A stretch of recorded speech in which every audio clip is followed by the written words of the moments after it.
சலுக்கண்ணா நீங்க வாங்க.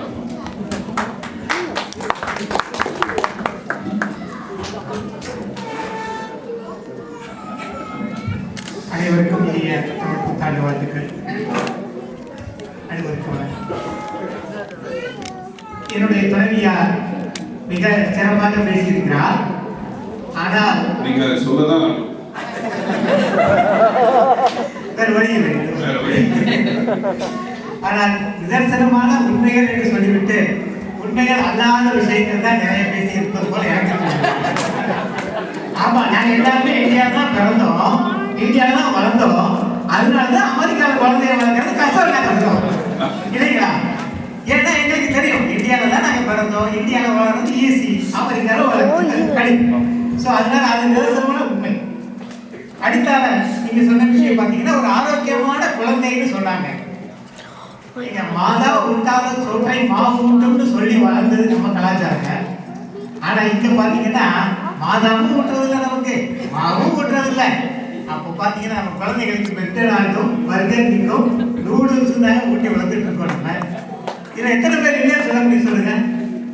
ஸோ குழந்தைகளுக்கான ஆரோக்கியமான உணவு அப்படின்னு பாத்தீங்கன்னா உலகத்தின் டாப் 10 பிரேக்ஃபாஸ்ட்ல வந்து இந்தியாவில் இருக்க இட்லி இருக்கு. ஆனா இட்லியை என்னோட பையன் சுதந்திரமா ஸ்கூலுக்கு எடுத்துக்க முடியுதா? ஏன்பா எடுத்துட்டு போக மாட்டேங்கிறேன்னு கேட்டா என்ன சொல்றான்? அப்பா பக்கத்தில் இருக்கிற பசங்களை கிட்டக்கூடாது. ஏன்பா கிட்டப்பாரு? நல்ல உனக்கு பிடிச்ச ஒரு வீட்டில் சாப்பிட்றவங்க ஏன் எடுத்துட்டு போக மாட்டேங்கிறீங்கன்னா அதை அப்படிதான் பார்ப்போம். இப்படிதான் வருது நம்ம குழந்தைகளுக்கு இல்லைங்களா? ஸோ ஆரோக்கியமான உணவு அப்படிங்கிற ஒரு விஷயமே என்னோட பையனுக்கோ என்னோட பொண்ணுக்கோ என்னால் கொடுக்க முடியாத ஒரு சூழல் தான் இருக்கு. சூழல் இருந்தால் தானே சித்திரம் வரைய முடியும். இப்போ ஆரோக்கியமான உணவை கொடுக்க முடியாதப்போ நம்ம எப்படிப்பட்ட ஒரு குழந்தைய வளர்க்க முடியும் சொல்லுங்க? இப்போ எவ்வளோ ஒரு சிக்கலான ஒரு சூழலை நம்ம குழந்தைகளை வளர்த்துட்டு யோசிச்சு பாருங்க. அடுத்து ரெண்டாவது நான் சொல்ல போற விஷயம் பார்த்தீங்கன்னா, எனக்கு தாய்மொழி தமிழ்ல, என்னுடைய துணைவியாருக்கு தமிழ் தான், எல்லாருக்குமே தமிழா இருக்கலாம். இங்கே பிறந்த எனது குழந்தைக்கு எந்த மொழியில தாய்மொழி? தமிழா? அப்படின்னு சொல்லுங்க. ஆங்கிலம் தாங்க. ஆங்கிலம் தாங்க. ஒரு தாய்மொழியை கூட நம்மளால வந்து சுதந்திரமாக சொல்ல முடியாத ஒரு கடினமான சூழ்நிலை தான் நம்ம குழந்தை வளர்ந்துட்டு இருக்கோம். அதான் நிதர்சன உண்மை இல்லைங்களா? ஸோ தாய்மொழி என்பது கூட என் குழந்தைக்கு என்னால் நிர்ணயம் செய்ய முடிவதில்லை. சரி, இது ஏன் நான் இன்சிஸ்ட் பண்றேன் அப்படின்னு கேட்டீங்கன்னா, இன்று ஜப்பானியர்கள் உலகத்துக்கு எடுத்துக்காட்டா இருக்கிறாங்க, சீனர்கள் வந்து உலகத்துக்கு எடுத்துக்காட்டா இருக்கிறாங்க. என்ன காரணம் கேட்டீங்கன்னா, அவங்க தாய்மொழியில் தான் அவங்க கத்துக்கிறாங்க.